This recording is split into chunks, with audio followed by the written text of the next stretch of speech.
welcome to the Anonymous Andrew podcast. Life and the choices we make, the choices other people make. This podcast explores all things as they relate to dating and romantic relationships. Why we ignore, or choose to ignore, or miss the red flags. Red flags like gaslighting, cheating, lying, narcissistic behavior, deception, and so much more. Join me each week as we continue my journey into the modern dating world with my weekend rants, anonymous guest dating stories, and experts who share their wisdom so we can better navigate the dating terrain. If you are new to the show or have been with me from the beginning, hold on tight for the Anonymous Andrew experience.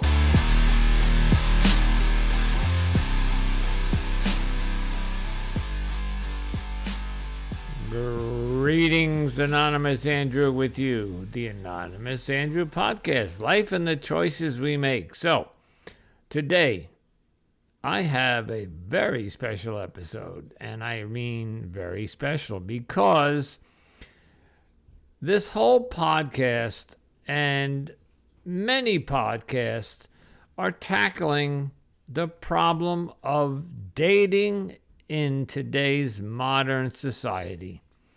The dating apps, the protocols, the do's, the don'ts, the mistakes, what you should do, what you should not do. And a lot of this is due to the younger generation thinking that they know better on how to date. So they're coming on social media and they're telling us you can't pay for the woman's first date. Whether it's a meet and greet for a coffee or whether it's whatever you do, that the woman and you should split the check. And there's all this back and forth stuff about these new rules of dating in 2023, 2024, whatever. Today's society, it's all hogwash. And it has turned us upside down. It has made dating so complicated. Hey folks, I got some news for you. Us older folk have been doing this for hundreds of centuries. All right, so let's keep it more current. But for the past 100 or 200 years, before the dating app, before the cell phone, before the internet, we were dating. And we did it well because look around you. There's a huge population of people on this planet. How do you think they got there? Because people got together and they procreated. And then this young generation comes along and says, no, you're doing it all wrong. Well, I got some more news for you.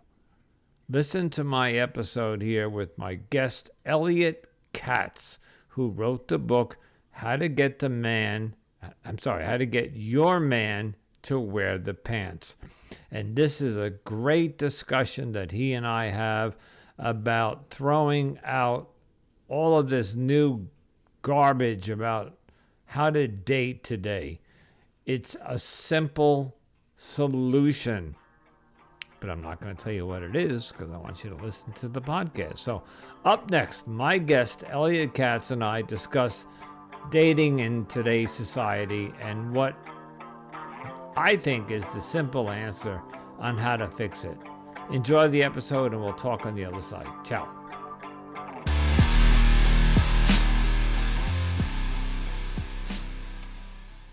Greetings, Anonymous Andrew, back with you with another episode. And today, I am very honored to invite Elliot Katz onto my show. And Elliot Katz is a relationship and dating coach.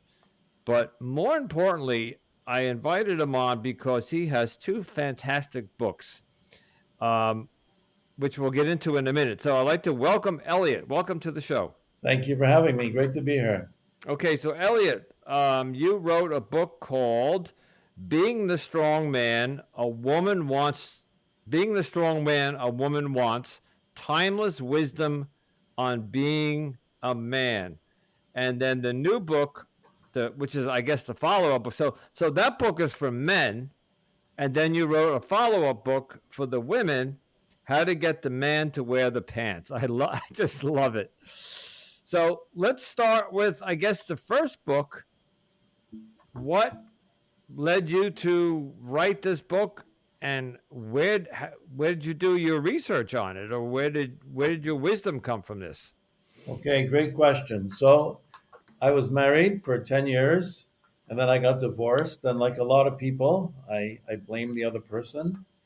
And then I came to the point of asking myself, what do I have to learn from all this? I don't want to go through this again. And so I set out on a journey to learn what does it mean to be a man in a relationship. I figured men and women have been getting together for about 5,000 years. There must be some wisdom that I could learn that would help me because I don't want to go through another divorce, right? So first I started asking other men, talking to them, and the more men I talked to, the more confused. I mean, they were all confused. I mean, not everyone, most of us. Yeah. And then I started reading books on relationships, and they really didn't say anything to me. And all those messages in the media were just, they didn't seem to make any sense. They didn't work. And then it was only when I turned to the timeless wisdom, like reading books that were published, 100 years ago, or sources like stuff that was written like 2,000 years ago or 5,000 years ago. I said, wow, this is the wisdom that I've been looking for. And the amazing thing was that it coincided with what I heard women complain is lacking in men today. They don't show leadership, they don't make decisions, they don't take responsibility. There seems to be this giant disconnect between all the messages we hear in the media and what women really want. And the amazing thing is what we hear, all these messages, like they don't work. It's amazing thing, like things like who should pay on the first date, all these things. Women really want men who take charge, who show leadership.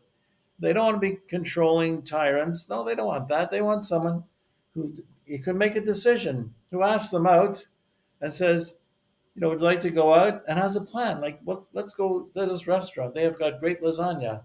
Instead of saying, oh, I don't know, what do you want to do? Right. Thinking that it shows I'm non-controlling. I believe in gender equality, and if you take them out and they offer to pay, you let them pay because you think you're showing you believe in gender equality. When then, of course, if you let them pay, they won't go out with you again because Right. they were testing you to see if you would insist on paying. So anyway, that's just some of the things I learned, but really the main thing is women really want men to show their share of leadership. They don't want to have to tell men what to do. So many women said to me, you know, I don't want to tell a man what to do. When have to tell a man what to do, it makes me feel like he's a child and I'm his mother, and I don't want to be his mother, and I don't Yeah. want to be intimate with a child. It's like, it's like wow. Anyway, so all these things. So I brought them all together, and that's what I set out, and I learned all these things, and I wanted to share them with the world. And at first, I thought, well, this is just me and my friends. We need this. But the amazing thing was, this book has been translated to 25 languages around the world, like places like you think like in Japan where every man has a geisha, or in Brazil where the whole image of machismo originated. It's being published there. It was just published in Saudi Arabia like this past a few months ago. So I think my message is that all these things we hear, they're just wrong. They're not working, and really human nature hasn't changed. We have different cultures around the world, but human nature hasn't changed. A woman wants a man who makes her feel safe and protected, I and agree. men have to learn these things. A lot of men, it doesn't come naturally to them. They really have to learn it. That's why it's important to have a father who can be a role model. And if you don't have a father who's a role model for whatever reason, go out and learn it yourself. And there are writings from men over the centuries teaching men how to be a man. It's not a new thing. It's been going on for centuries. And I just tapped into that and found things that spoke to me that when I read them, I said, I wish I had known this when I was married. So I put all that wisdom together in this book, and the comments I get, if you look on Amazon, comments like, this book has saved my marriage. You know, Nice.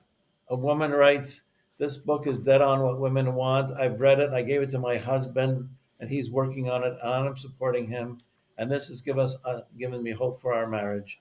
Just wonderful things. And or divorced men will say, um, if I had read this book when I was married, I probably wouldn't be divorced. And I had women, divorced men, say the same thing. If my husband had learned these things while we were married, our marriage would not have disintegrated.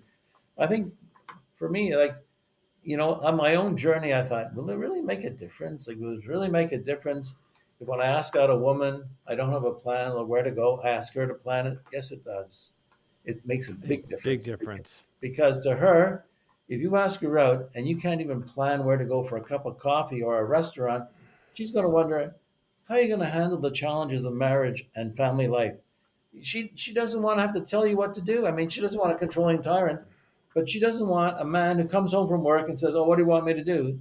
There's all these problems, and yeah, what should I do?" Like, when you ask her what to do, you're not being a husband and a father. You're being a mother's helper. Right. That's all.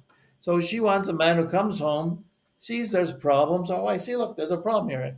I'll take care of it. I'll handle it. Don't worry. Or maybe it's something. I have this idea. What do you think? I mean, don't come empty-handed. Just say, "I did some research. I think this is what we should do in this situation. What do you think?" Don't say, "Oh, what should I do? Tell me what to do. I'll do whatever you tell me to do." And why aren't you happy? Because I'm doing whatever you tell me to do. Well, I couldn't agree with you more. And I was brought up this way. I come from I guess, upper middle class family. My father was in my life. He was a doctor. He was a hard worker. He wasn't around a lot, but when he was around, he taught me how to treat a woman. And he treated my mom and dad were married until death did them part. And I watched how he treated her. And so, what, and I mentioned this before the recording, so I'm going to throw a little curveball at you, but I know you have an answer for me.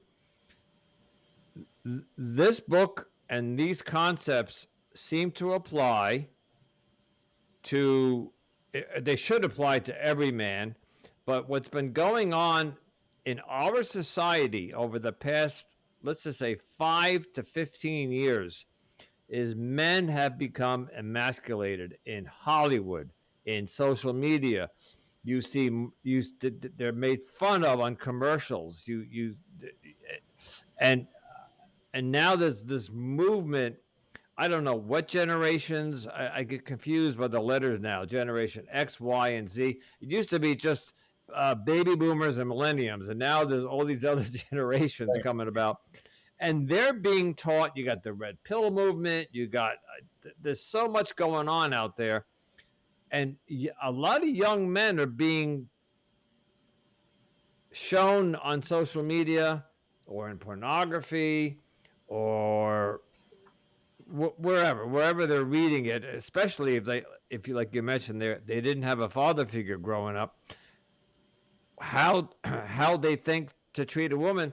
And now let's talk about paying on a first date. It's just, to me, so natural that I ask a woman on a date, and by the way, I do have a place picked out, that I'm going to pay for it because I asked, she's my guest. Right.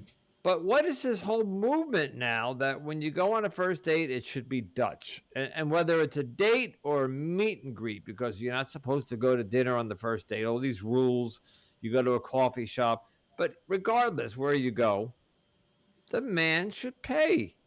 Right. And there seems to be this counter movement on social media and everywhere that no, that women want gender equality, and now that women they have careers and they're getting married later, and it's almost like an insult. If I don't think it is, but I'm hearing that the women, and by the way, you had said something about women are complaining that men don't know how to be men. I have interviewed many women on this podcast who have complained about just that. Right. They are the guys that they meet on the dating apps have no idea how to ask them on a date, where to take them. And one woman even told me a story that after they went to this coffee house and they sat for 2 hours, they ordered whatever, tea and coffee. that when the bill came, it sat in the middle of the table and the man never reached for the bill. And the woman was just dumbfounded, like, the whole thing was $20, and he did not pick up the tab. What's going on? I think you just said what's going on. Men today are hearing all these things that are wrong, and they're believing them. And so we, as men, have to teach other men this is not right. This is not going to get you where you want to go. I mean, I speak at singles events sometimes, and I ask women, like, how many guys offer to pay the bill? And then, you know what? They don't seem to get it. The woman is offering to pay the bill. She's testing you to see if you'll insist on paying. I once met this very attractive woman who said to me, she met this fellow. They went out for dinner. The bill came, and she offered to put her credit card on it, and he accepted. And now she says now he doesn't understand why I won't go out with him again. He really thought. I'm sure that he really thought I'm showing I believe in gender equality. This Yeah. woman has a career. She offered to pay. I'm letting her. All these ideas are not good ideas. So that's why I wrote the book, to counter all these ideas that just don't work. They're not healthy. No. And it's like people come up with all these theories. Like it just does. Just ignore it, because they're not healthy ideas. They're not helping. And really, so many men think, oh, I'll be such a nice guy. I'll let her decide if that is a decision. I say, oh, whatever you want, you decide. I tell men, don't ever say those words. Yeah. Okay. She's asking you for a decision, make it. And even if it doesn't matter to you, make the decision. She's asking you because she wants to know what you think. She wants your decision. If she doesn't like it, she'll tell you. But if you always say, oh, whatever you want, you decide. She sees you don't have a backbone, and you're not going to be able to protect her, make her feel safe and protected.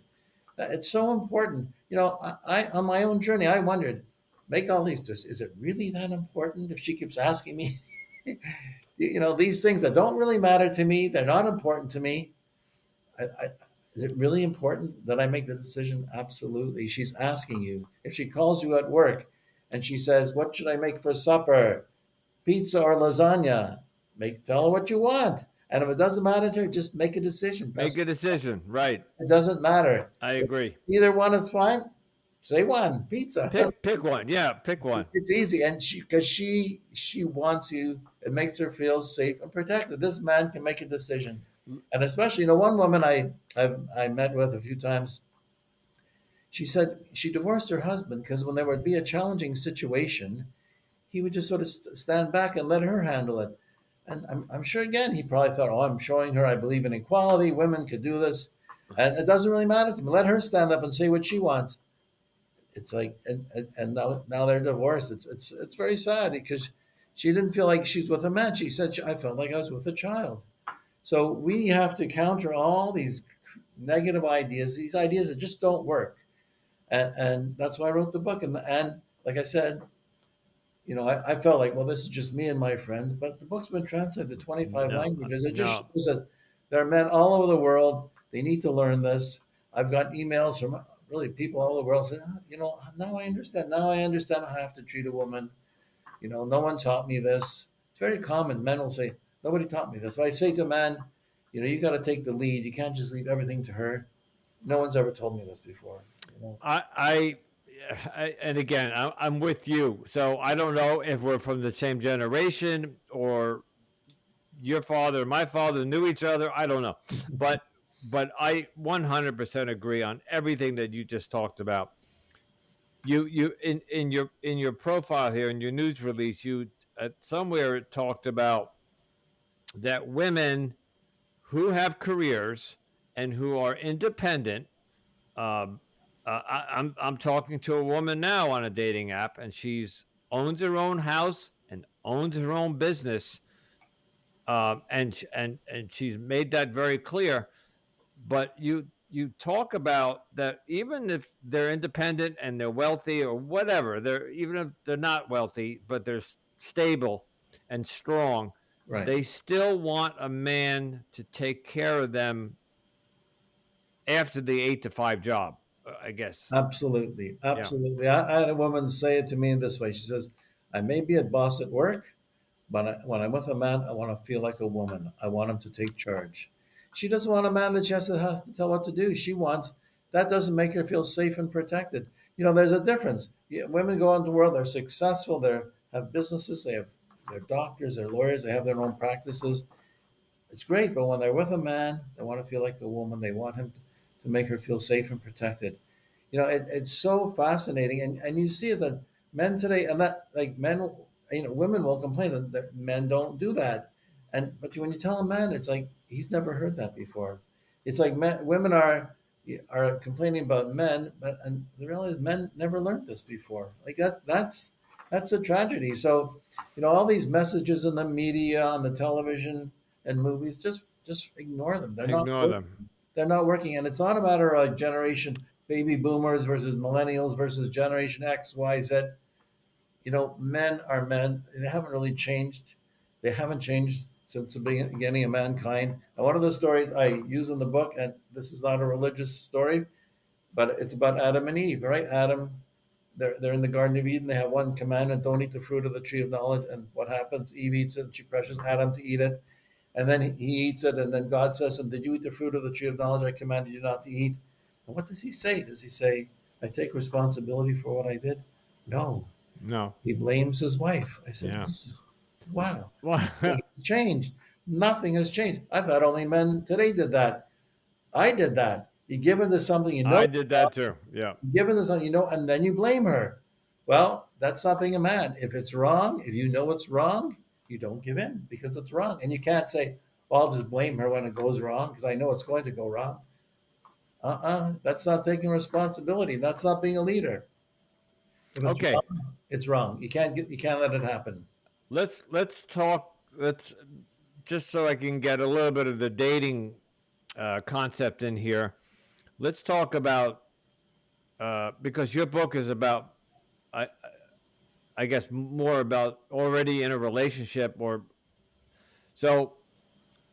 And this is something that I practice. If so, I meet a woman on an app and I get her to go out on a date, and whether it's a restaurant or a Starbucks, whatever. Right. I will always get the waiter's attention at some point somehow. Whether I go to the bathroom or as he's with me, I will signal to him, bring me the check. Right. Right. Because today you'll notice that they will put the check in the middle of the table Okay. because they don't. A They lot don't. of waiters they don't want to be responsible for a fight at the table or something, so they Okay. they'll just put it in the middle and then let the couple figure it out. Right. I want that check now. Let's say that and this did happen to me. I went out with a woman. We chatted for a week or two, and we decided to go out for dinner. Which, if you keep doing that on first dates, you're going to go broke. But I did take her to a very nice restaurant. I mean, not exquisite, but it was a fancy romantic restaurant. And I almost knew within 10 minutes, 15 minutes that I was not going to see her again. Right. She Okay. just wasn't my type. And she wasn't, I wasn't going to ask her out again. And yet I still paid. Of course.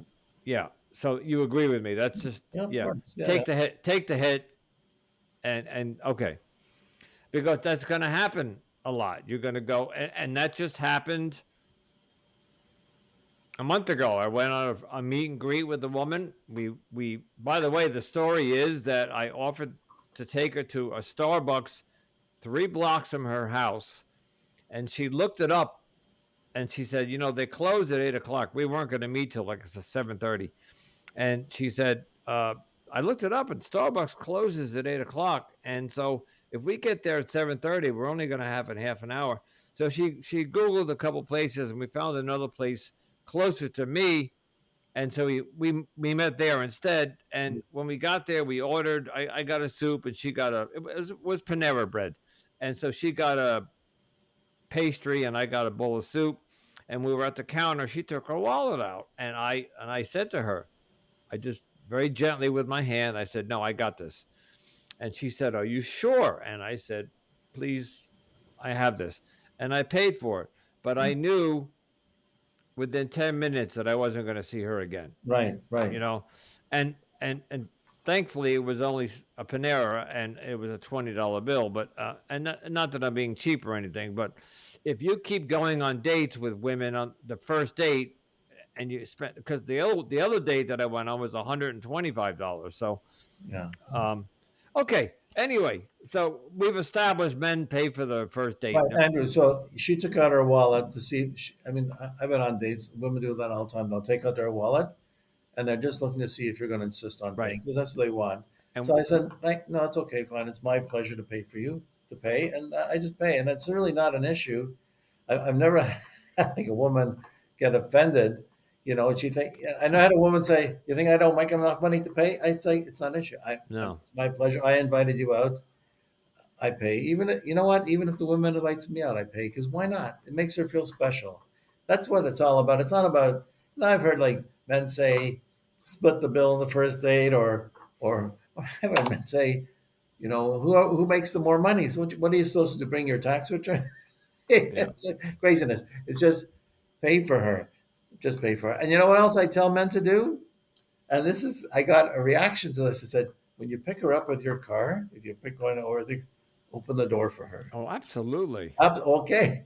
Well, I wrote an article where I said that. I got all kinds of response. Oh, women don't like that. I said, you know what? I've opened the door for a lot of people, men and women. No one's complained. Be a Just gentleman. Make her feel be a gentleman. absolutely. Absolutely. Oh, Absolutely. And you know what?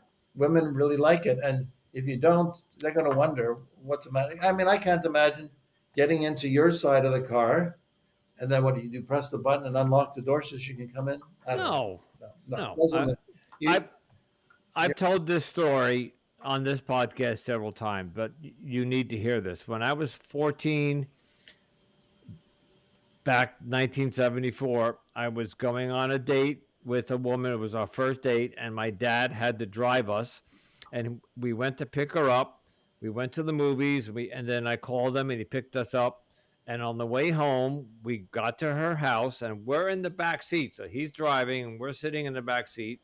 And I don't. This is my first date. I reached over to open the car door for her. Like I reached over her and pulled the Yeah, handle, and she started to get out. And my father, literally, I'm going to turn around. He turned around and looked at me, and he looked and with a stern look on his, get out of the car, yeah, open the door, and walk her to the front door. yeah, yeah, You yeah. know, and I will never forget that day. And I'm, that was 40 something years ago. So Right, right, right. yeah, 40 years, almost exactly 40 years. I will never forget that.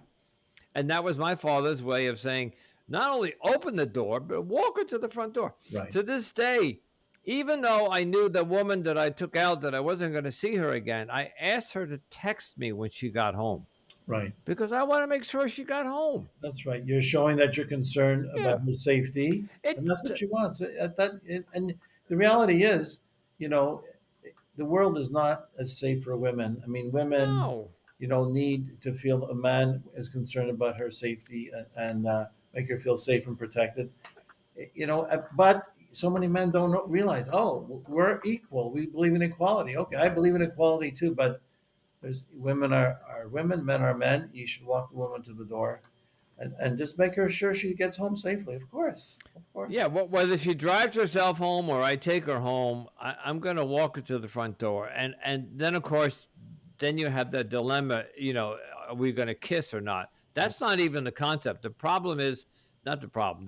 The concept is to get her in the house safely Right. because you don't know who's waiting in the bushes. Yeah, You absolutely. don't.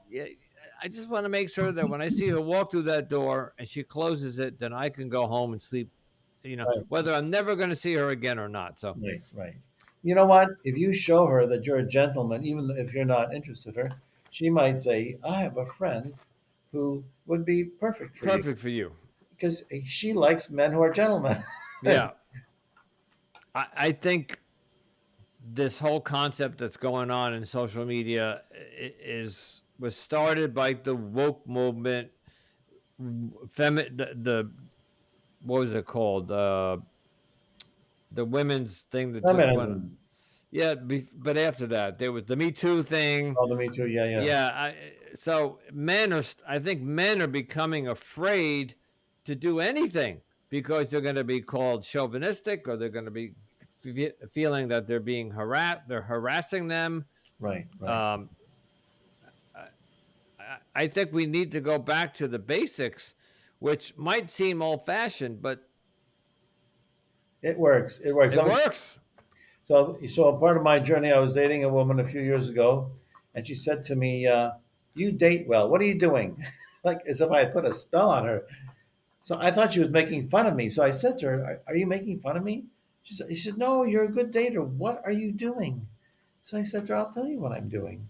I took all the new ideas about dating and pushed them out of my head, and I've gone back to the old ways. You ever notice when I ask you, I have a plan to suggest. I never ask you what you want to do. I mean, it's not that if says I have a better idea, I'm open to that. That's fine. But I never say, I don't know. What do you want to do? No. Yeah, no. I say, you want to go out to eat? I think this restaurant's great. You can get some great lasagna there, whatever. And she likes that. And she really liked that a lot. And we think, men today think, oh, I'll let her decide. I'm showing her that I'm non-controlling. Or I'm adaptive or whatever. Yeah, Yeah, no. yeah. But it's not. She'd say, if you said, well, let's go see this movie, and she says, I've seen it 3 times, and you said, well, I haven't seen it, so we're going to see it. Well, that's stupid. That's stupid. Go That's being no. controlling and being stupid. Uh, you know, but the thing is, take the lead, show her, because really, marriage and family life is a big responsibility, and she's really looking to you to be the man of the house, and forget about all these new ideas. She wants you to take charge. She doesn't want a controlling tyrant, but she wants a guy who comes home, sees what's problems that's going on, and does his share of taking responsibility of dealing with these problems. She doesn't want someone who says, do this, do this, do this. But she doesn't want someone who comes home and says, "What do you want me to do? I'll just do whatever you want." It's like part of you being a husband and a father is seeing what's going on. Knowing you need to step forward. There's a problem. Step forward with your children, with your home, with your car. Step forward and deal with it. Don't leave it all to her. She really resents it because it's hard work to deal with all these problems. To think about how to solve it, take charge, and show you can handle it. I'll, Women, I'll tell you, this may have some relevance to this conversation, but the last relationship I was in, she had just divorced her husband, and she told me we were sitting on the couch one day, and I asked her about her. She went out and bought a new car. She traded in her old car, bought a new car, and right? I said to her, "Who maintains your car? Who changes the oil? Who checks the inspection and the registration and rotates the tires?" And she says, "My ex still does that." Now, they were still living together. They got divorced, but she moved to the upstairs house. That's another whole story. Yeah, yeah. And I personally felt that that was inappropriate. So I said to her, even we weren't living together, but I said to her, I would like to now take care of your car. I would like to take it in. And I literally got up and went out to the street. I checked her mileage. I checked the little oil sticker thing, and it was overdue for oil. And I jumped in the car, and there's one of those Jiffy oil places like 3 blocks away. Right, right. And ever since then, I took care of her car. And she was not flabbergasted in a bad way. She was very appreciative because I think she didn't want to have to go back to the ex-husband. So Right. there's probably many divorces or marriages or estranged marriages where the husband still has to come in and take care of the manly duties of, although some women are starting to, when today, if you go fill up your gas, 90% of gas stations are self-service now. Right. And I will see women pumping their own gas. Right. And I have felt, not out of a pickup line or trying to be a gentleman, I just see a woman pumping gas. Naturally, I want to go over and say, would you like me to do that for you? That's just who I am. Because to me, when I grew up, Women didn't pump. When you and I were growing up, you pulled up and the attendant came out and he filled up. He checked your windshield fluid. He washed your windows. Remember all those days when Check the oil too. they don't do that anymore. You No. got to pump your own gas. So I when I see a woman pumping gas, it bothers me for some reason. But anyway, we're going off on a tangent there. So okay. So that's everything we just discussed is in the book. I know you wrote several books, but the two books that we're talking about, the relation, being the strong man, the woman, a woman wants. Right. So Okay, that's the main idea is, if you wanted me to summarize in one sentence, it's like be a leader. Don't just wait for the woman to tell you what to do. And that's really, I mean, there's a lot more in the book than that, but you have to, yeah, a woman doesn't want to have to tell you what to do, and she wants to just take charge. It applies to everything. It applies to dating. It applies to, running your home. It applies to everything because you have to be the man. That's what she really wants, and it's so like you're talking about all these things that we see on the media. It's very sad. I mean that men are getting the wrong idea, and man. and like what you said, it's like we want to be good men. We don't want to be toxic. We don't want to be controlling. We want to be good men, and we think we're doing the right thing. Well, aren't I supposed to let you decide everything? I mean, I once was talking to a psychologist about. He's doing actually a custody and access assessment for a friend of mine. He says, well, when he does counseling, he tells the man, just do whatever your wife tells you to do. I said, you're joking, right? Yeah. But so if you're going to see a counselor, and this is what they're telling you, like it doesn't explain to you the importance of being a man who your wife respects and sees you as the man of the family, of the hero of her, All someone right. she can look up to. And what Oh, do I, you do? I totally agree. All right, I'm going to give you two scenarios because one doesn't is not relevant to my age. I don't know where you stand, but I don't think you have young children. But let's say that you have a young couple, 25, 30. They just got married, and the husband is fortunate enough to go out and make good, bring the bread home, and the woman stays home and is the mother to the kids. All right, so Right, she's right, got a 3-year-old and a 5-year-old at home, whatever, and she's with them all day long. And right. I know this because I raised 3 boys with my wife, although we were divorced, but whatever. The woman, when the man comes home from work, this is the one thing my father didn't um I didn't see in my household. Mom had dad's martini glass in the freezer waiting for him to come home because when he came home, I'll give him I'll give him a little bit of credit because he worked 12-hour days. He was a doctor. Sometimes he didn't get home till 9 o'clock at night. And he would sit in his chair and mom would bring his martini to him. But I think in the more conventional sense, the man should come home.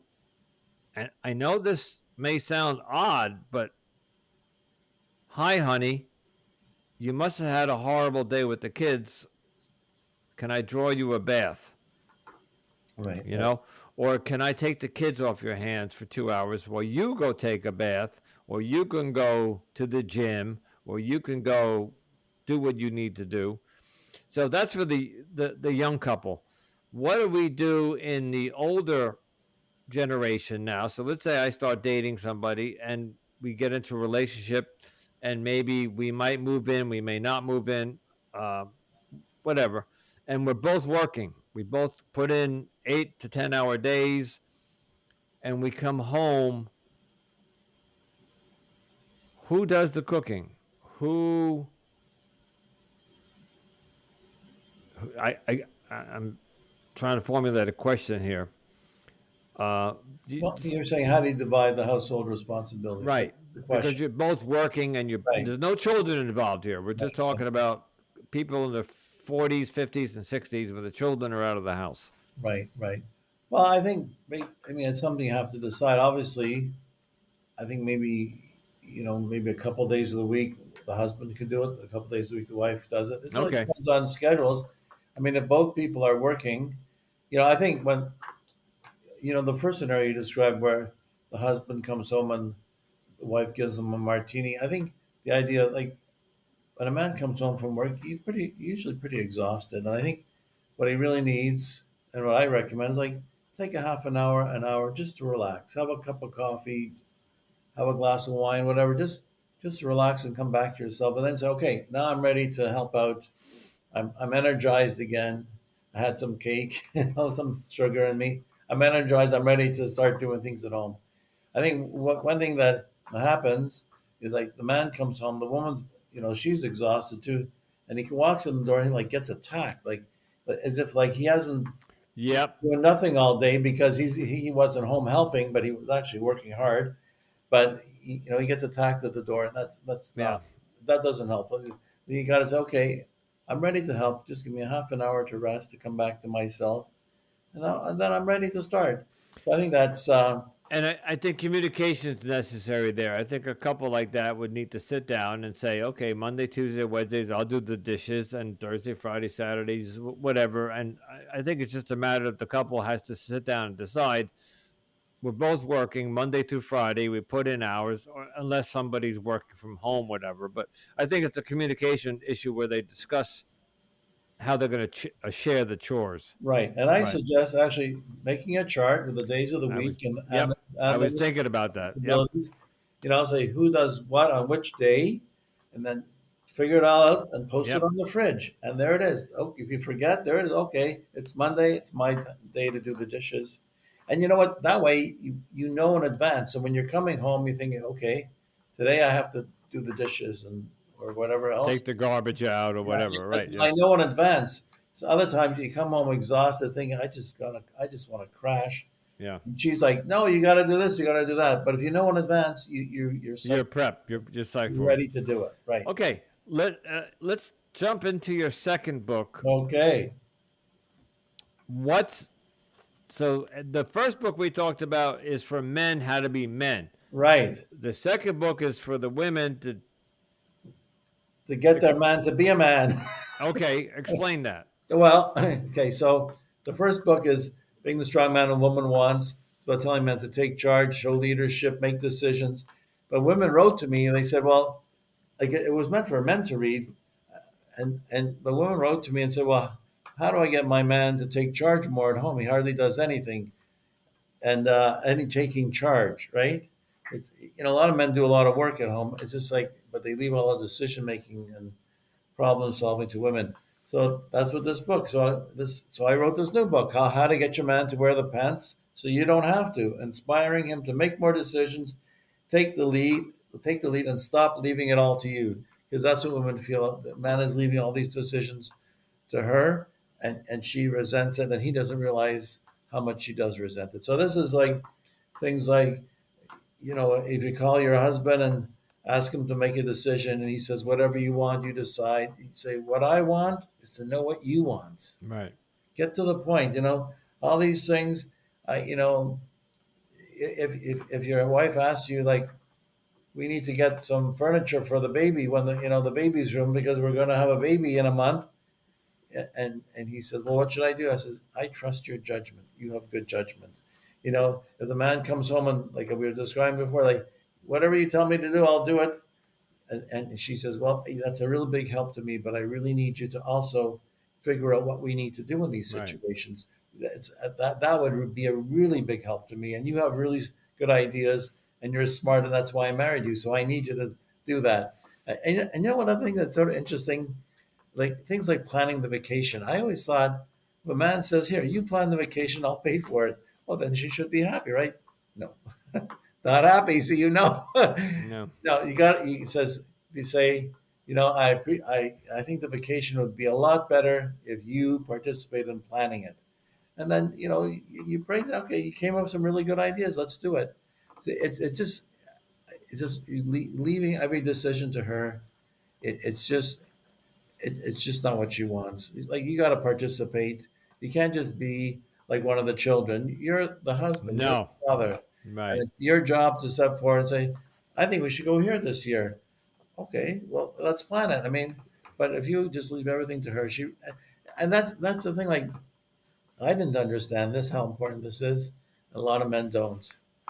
They really think, I'll just do what she wants. I'll pay for it. What is she complaining about? Yeah. She wants you to be the man. It's not enough to just to say, you plan it, I'll pay for it.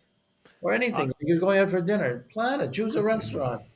Yeah, I so where I live, which is right outside New York City, a suburb. I happen to be very lucky to live in a very upscale suburban area where there's plenty of restaurants. I'm by the seashore, right by the beach.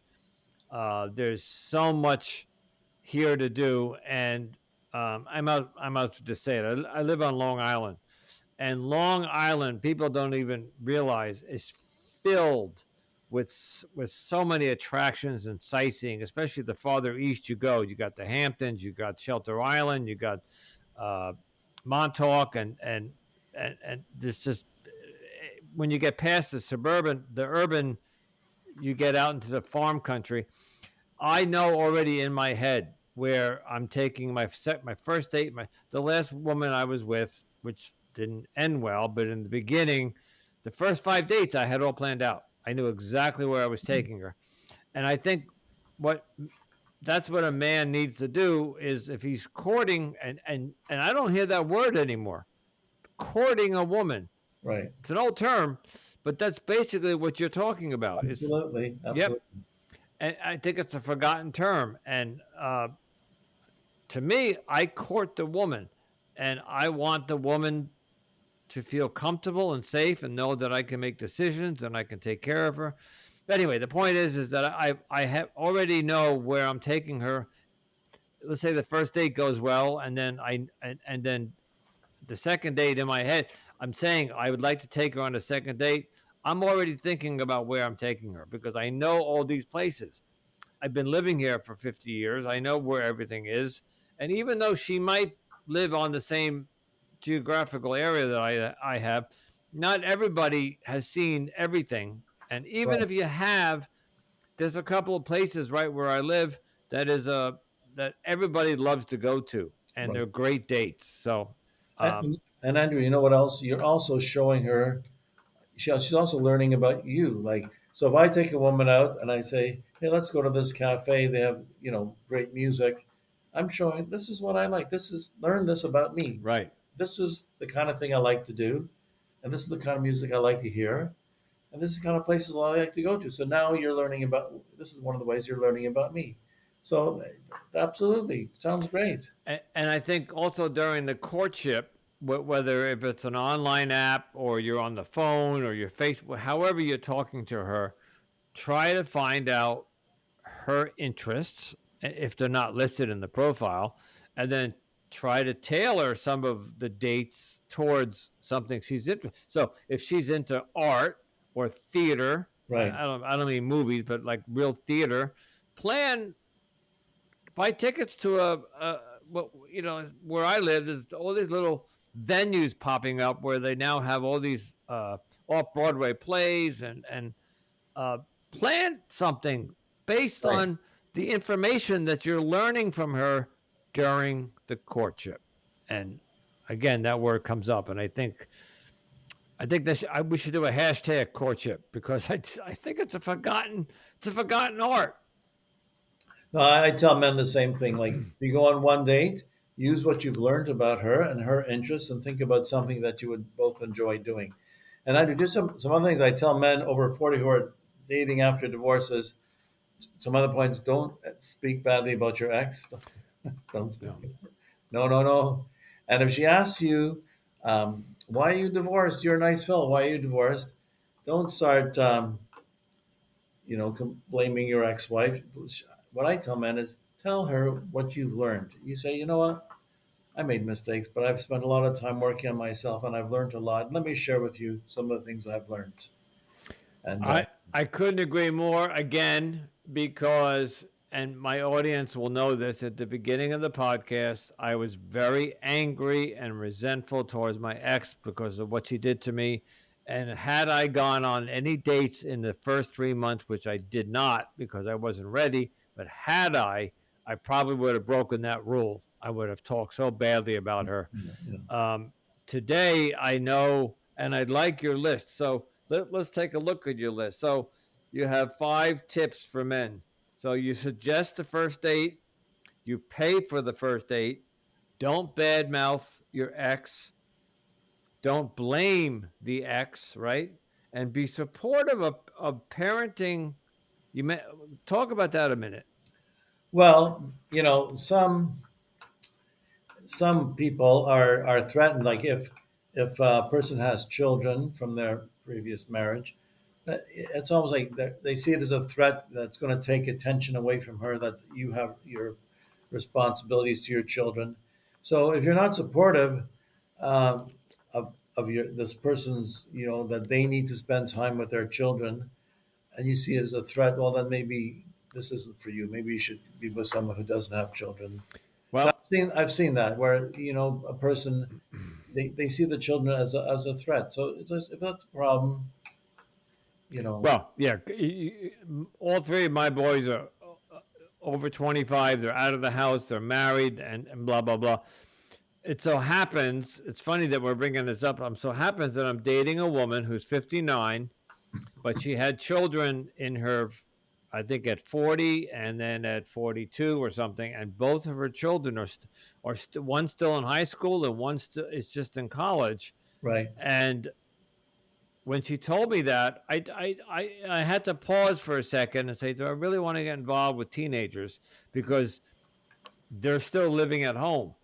But I for me, she was attractive enough, and we're connecting that I don't need to be a father to their children. I think her husband passed away, so I don't know if there's a father in their life, but right, right, I'm not going to get involved with that.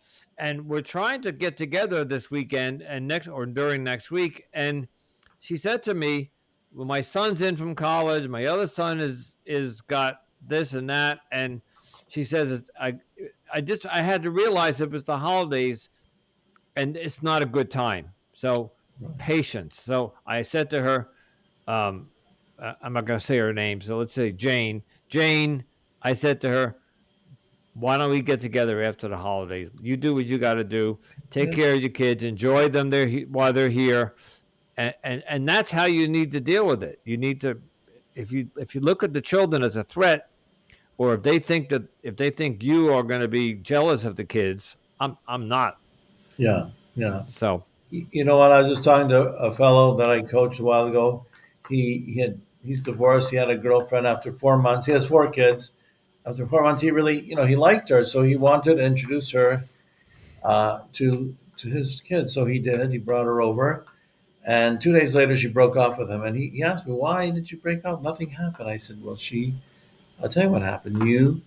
Were paying attention to your kids, and she saw that as a threat because of taking attention away from her. So she really did you uh, a favor of breaking up because it's better to end it now than get married to a woman who wants to push your kids out of your life, which happens. So, well, well, I have a new rule in my life because my son told me this.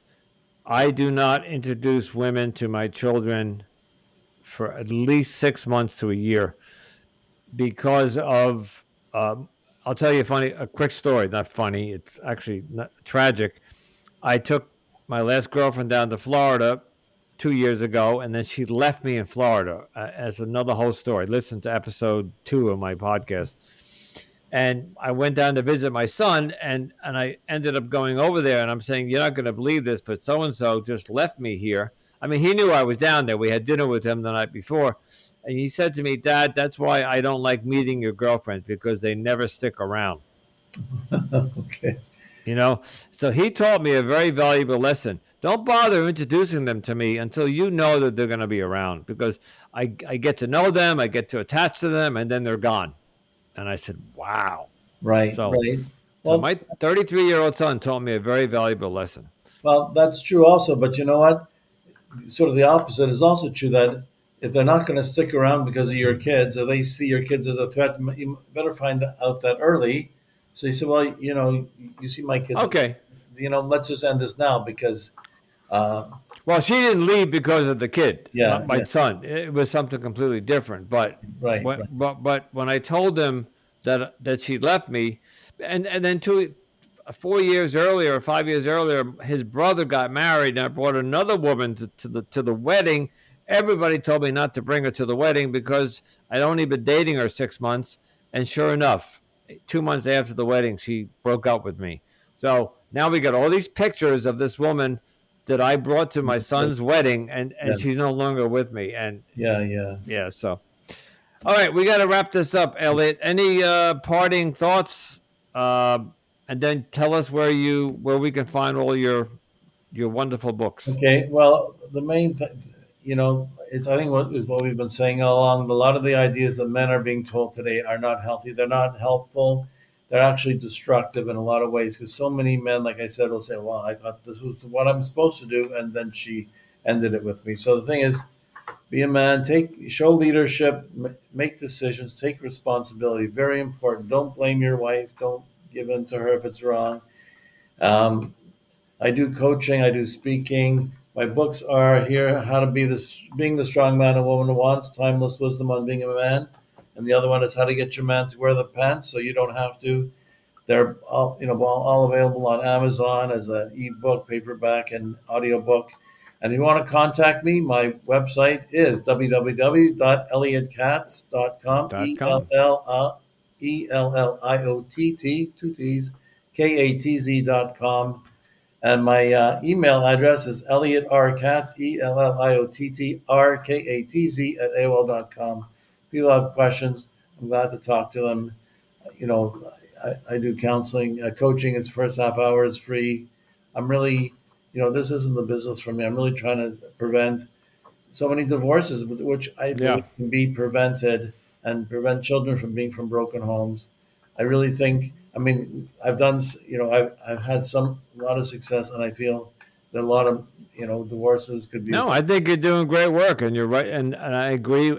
Everything that I've seen so far, and the fact that you mentioned the books are on audio because I can't read a book. I don't have time, Right. and I don't have the attention span. But audio books are my thing, so I may download your audio book Yeah, and the audiobook, and you could listen to it while you're driving. while you're driving, while you're exercising, while you're doing the dishes, whatever. Elliot, I will put all of that information in the show notes so the audience can look it all up. Thank you so much for joining me today. It has been an absolute pleasure, and I think you're doing great work. Yeah, and I agree with your message. And let's hope the message, if it's in 24 languages around the world, let's hope we start changing some people's marriages, The goal: change the world one man at a time. one man at a time. All right, Elliot. Thank you. Okay, thank you, Andrew. Great being here. I would like to thank Elliot Katz so much for joining me on this episode. It's like, why did it take so long to come down with the answer to this? This podcast, these last 150 episodes, well, some of them, of course, dealt with my last relationship, but now that I'm getting back out into the dating world and I'm confronting what you and everybody else are coming up against, is it's complicated. The dating apps, the protocols, the rules, the do's, the don'ts.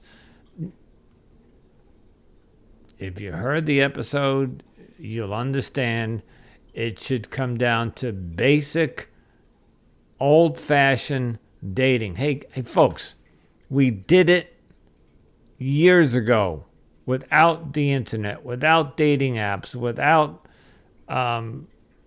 coaching and dating coaches and all that. It is a simple form of the man courts the woman, and you got to read his book. But if you heard the episode, I believe it has come down to, let's go back to the old traditional way of dating. And of course, there are going to be women, men, and all the genders in between that are going to rebuke this. They're going to say no. But I bet you the percentage is small. For those of us, especially 40 and over, who remember what it was like dating before the apps, before the internet, before cell phones, when we walked up to somebody and we flirted with them and we got them to go on a date, and there was no cell phones and texting 3 days later. None of that existed. And look around you. There's a world of, the population has exploded. Why? Because there is dating, which leads to marriages, which leads to procreation. So I got news for the younger generation. We've been doing this a lot longer than you have. You've come along and made it very complicated. It's just my opinion and my guest, Elliot Katz, and I agree with him 100%. Okay, you notice that the audio on this episode is much better, so we're moving in the right direction. So if you would be so kind to go down and leave me a review, tell me what you like about the show, what you don't like about the show, and if you still have issues with the audio, please let me know. So, and also pass this show along to somebody that might benefit from it. And of course, what's the last thing I always say to you? If you're in a relationship or thinking of committing to a relationship or in getting married for that fact, just be sure that there are no red flags that you overlooked or ignored, because love is blind. You don't see what's right there in front of you. That's all I'm asking. Just take some time. Until next time, Anonymous Andrew. Ciao.